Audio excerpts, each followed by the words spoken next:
The conversation started quietly, almost like an afterthought. Tyler Huntley leaned back, shrugged, and cut through the noise with a blunt truth. Shadore Sanders isn't the villain the media makes him out to be. He's not arrogant, not distracted, not entitled. He's a good dude, Huntley said, a competitor with his head on straight, someone with a bright future who deserves better than the narratives being forced onto him. To Huntley, the headlines didn't just miss the mark. They were deliberate attempts to spin the story the same way they've done to him before. And he wasn't alone. Others echoed it. Teammates, rivals, coaches who've shared the field with Sanders all say the same thing. The media's picture doesn't match the man. They've twisted his choices, downplayed his talent, magnified every small decision into a scandal. Meanwhile, other quarterbacks, Joe Flacco included, have their mistakes quietly swept under the rug, their missteps framed as quirks instead of flaws. It's a double standard, one that leaves Sanders in the crosshairs every time he takes a snap. The firestorm really ignited during the draft. Behind the scenes, the Baltimore Ravens were ready to make their move. 5th round, 141st overall. Sanders was within reach, and Baltimore had a plan. A quarterback room with Lamar Jackson as the face of the franchise, Huntley behind him, and Sanders as a developmental piece. But Sanders had no interest in being a spectator. He didn't want to hold a clipboard. He wanted to compete. Word got back to Baltimore before the pick could even be made. Thanks, but no thanks. For Sanders, it was about playing time, about believing in himself enough to aim for a starting job, even if the world said it was too soon. For the media, it was a gift. Adam Schefter and company framed it as arrogance, as a rookie making demands he hadn't earned. And they didn't stop there. Every step Sanders took, every word he spoke, was spun into proof that he was too brash, too confident, too unwilling to play the game. Randy Scott seized on it, hammering the point home.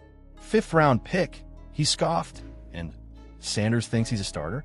He painted it as short-sighted, as a rookie sabotaging his own future by turning down the Ravens. Baltimore, he argued, had a history of developing quarterbacks.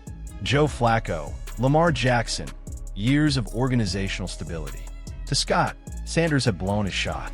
And worse, Scott jabbed, Sanders had chosen the Browns, the team that chews up quarterbacks and spits them out. The implication was clear. Sanders wasn't just wrong. He was foolish. But here's the question that hung in the air, unspoken by the analysts on TV. Why was Sanders' decision framed as selfish when other players have made similar choices without backlash? Why was it arrogance for him to bet on himself, when for others it's called confidence? The answer, according to those who know Sanders, is that the media doesn't want him to succeed. They want him to play the role of the reckless rookie, the prodigy too stubborn to listen. Cam Ward wasn't having it. He stepped into the conversation with a blunt reminder. Shadore Sanders isn't just a good quarterback. He's one of the best quarterbacks to come out of this draft. Period. In Ward's eyes, he and Sanders should have been the top 2 picks. The draft board didn't play out that way, but talent isn't erased by numbers on a screen. Ward knew Sanders' work ethic, his drive, his poise. He'd seen it. He'd lived it. And no amount of hot takes could erase it. Even Myles Garrett, a player with no reason to sugarcoat anything, pointed to the truth. After practices, when most would pack it up and head home, Sanders stayed, grinding with the 4-string center, working out kinks, perfecting exchanges. Garrett stayed, too, watching the rookie push himself when no cameras were rolling. That, Garrett said, is who Shadore Sanders really is. Dedication. Focus. No excuses. Yet the media ignored those stories. They didn't show the extra reps. They didn't broadcast the late nights in the facility. Instead, they stuck with their script.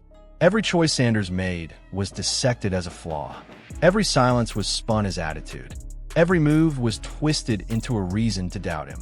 But in the locker room, where the truth matters most, the story is different. His teammates in Cleveland admit it without hesitation.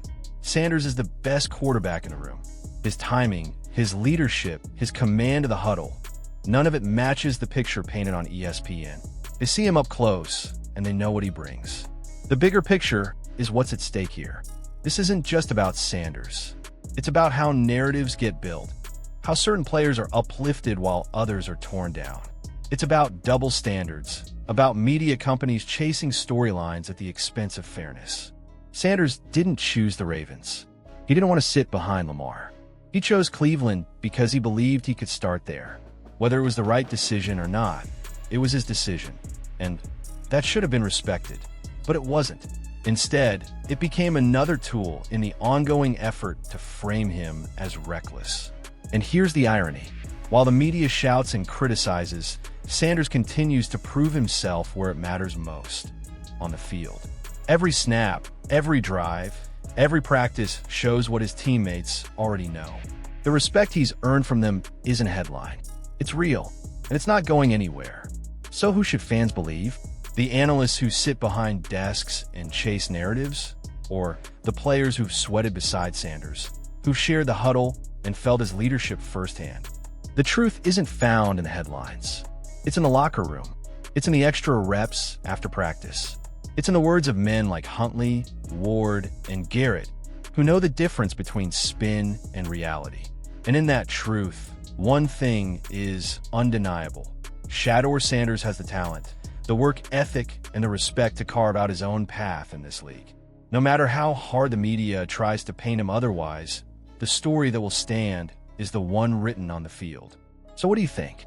Is the media being fair in its treatment of Shadore Sanders, or is this just another manufactured narrative designed to bring him down?